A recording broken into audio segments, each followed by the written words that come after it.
Košare slutim spavaju noćas košmarnim snovima pravednika.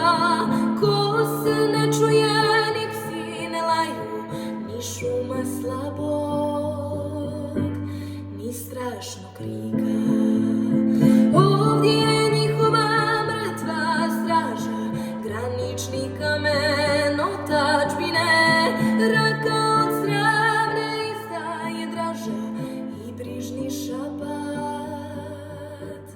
Boli li sine, bole li više dušmanske rane, ili što te družba zaboravila? Ne boj se, čedo mora da svane, izdrži radosti moja mila.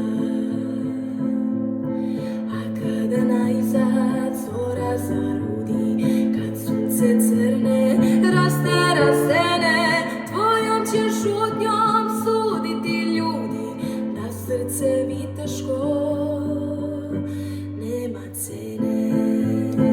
Bole li više dušmanske rane, ili što te družba zaboravila?